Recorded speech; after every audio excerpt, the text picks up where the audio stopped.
आगे बढ़ते हैं इसमें वेब डिजाइनिंग में। अब जो बताने वाले हैं आपको वो होता है, वो है IMG टैग।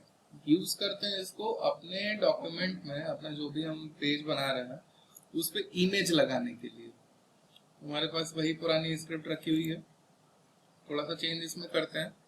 इमेज टैग लगाने के लिए हमें यूज करना पड़ेगा IMG। ठीक, IMG टैग यूज करना पड़ेगा। स्पेस देके फिर यहाँ लिखना पड़ेगा SRC, मतलब सोर्स। इमेज ले कहां से, उठाए कहां से, किस जगह से। डबल इन्वर्टेड कॉमा में यहां हमें एक चीज ध्यान देनी होती है। अभी हम अपने सिस्टम पे ये फाइल क्रिएट कर रहे हैं तो उसके अकॉर्डिंग ही हम चलते हैं। हमें यहाँ सबसे पहले ध्यान देना पड़ेगा कि हमारी फाइल रखी कहाँ है, कौन सी इमेज है। सपोज दैट हमारे डेस्कटॉप पे एक कोई फाइल है,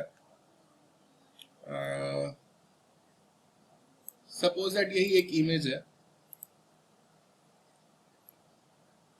इस इमेज को हम चाह रहे हैं कि हम अपने डॉक्यूमेंट में लगा दें।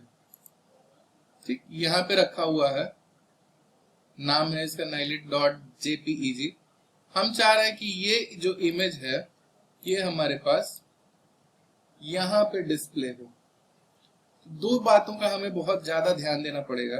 पहली चीज तो इसकी लोकेशन क्या है, ये इमेज अभी है कहाँ। इमेज अभी ऑनलाइन है नहीं, हमारे सिस्टम पे अवेलेबल है, हमें सिस्टम से यहाँ पे इंसर्ट कराना है। ठीक, तो सिस्टम में ये फाइल किस जगह पे है उसका पाथ देना पड़ेगा। ठीक, डेस्कटॉप पे है तो हमें डेस्कटॉप का पाथ देना पड़ेगा। हाँ, ये एक सुविधा आपको दे देता है कि ये जो HTML की आपकी जो फाइल है और ये जो इमेज है अगर सेम लोकेशन पे है, अब ये दोनों सेम लोकेशन पे है डेस्कटॉप पे, ध्यान से मेरी बात सुनिएगा, ये दोनों फाइल सेम लोकेशन पे है, तो सेम लोकेशन पे रहने पे हम सिर्फ नाम भी दे दें तो भी काम चल जाएगा। ठीक, तब भी कोई दिक्कत नहीं है। लेकिन अगर दोनों अलग अलग लोकेशन पे है, सपोज दैट हमारी HTML वाली फाइल जो है वो डेस्कटॉप पे है और ये जो इमेज है वो D ड्राइव में कहीं है या किसी और जगह पे है, तो हमें वो फाइल, जैसे अभी इसके पहले हमने एंकर टैग यूज किया था, तो एंकर में हमने कंप्लीट यहाँ पे एड्रेस दिया था, कंप्लीट पाथ दिया था, तो इसका भी पाथ देना पड़ेगा। कई बातों का ध्यान देना। दूसरी चीज ये है, फाइल नेम बिल्कुल सही होना चाहिए, आगे एक्सटेंशन भी लगा होना चाहिए।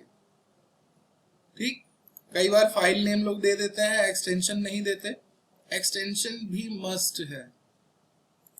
ठीक, इतनी चीज आपको करनी है। उसके बाद और एडिशनल चीजें, अभी इतने पे आएगा, अभी इतने पे करके देखिए आएगा नहीं। आप इतना भी लिख दें तब भी आपका आउटपुट आ जाएगा, कोई दिक्कत नहीं है। लेकिन कुछ चीजें और इसमें एडिशनल होती हैं जो हमें करना पड़ता है। क्यों करना पड़ता है हम आपको बताते हैं। दो तीन बातों का यहाँ पे एक बार और मैं आपको रिपीट कर रहा हूँ, बहुत ज्यादा ध्यान देना है। अगर सेम फोल्डर में है तो सिर्फ नाम भी लिख देंगे तब भी चलेगा और पूरा पाथ दे देंगे तब भी चलेगा, कोई प्रॉब्लम नहीं है। लेकिन एक्सटेंशन बिल्कुल सही होनी चाहिए, नाम बिल्कुल सही होना चाहिए। ठीक,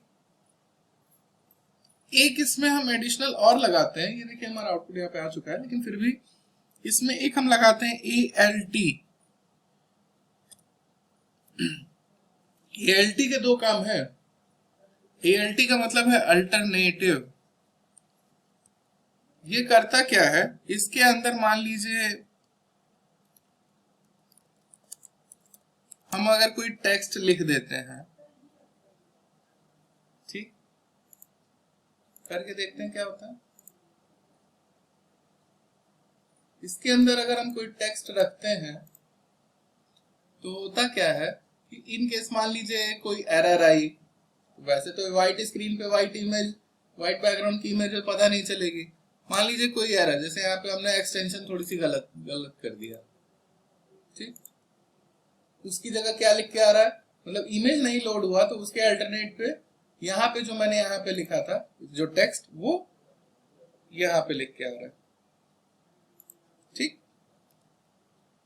ये ऑप्शनल है, आप चाहें तो डालें, आपकी सुविधा के लिए है।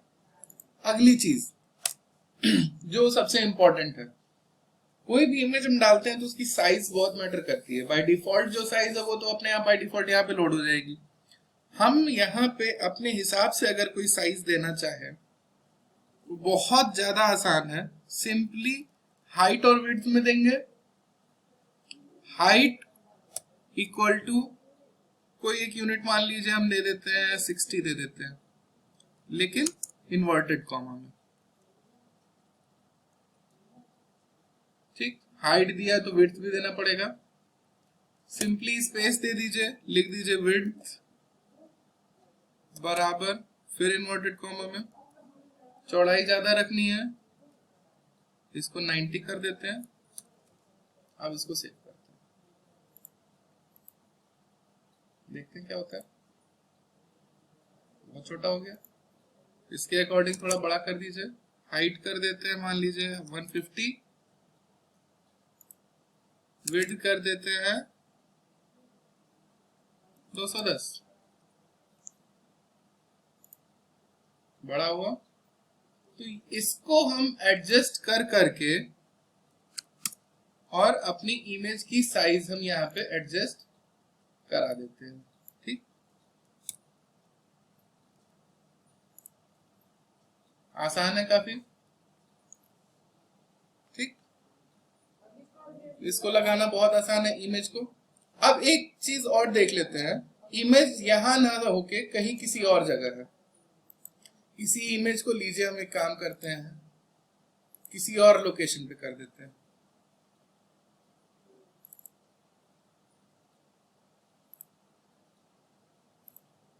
सी ड्राइव में ही कर देते हैं। लीजिए आपके सामने, यहाँ पे इस इमेज को हम रख देते हैं।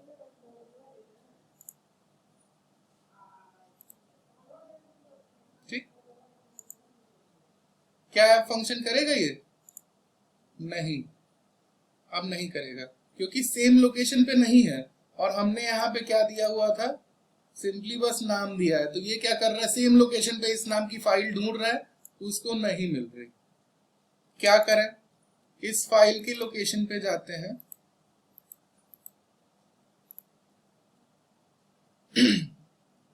इसकी लोकेशन है क्या, सी ड्राइव में, यही यहाँ पे लिख देते हैं, कोई दिक्कत नहीं है। क्या था, mylib.jpg।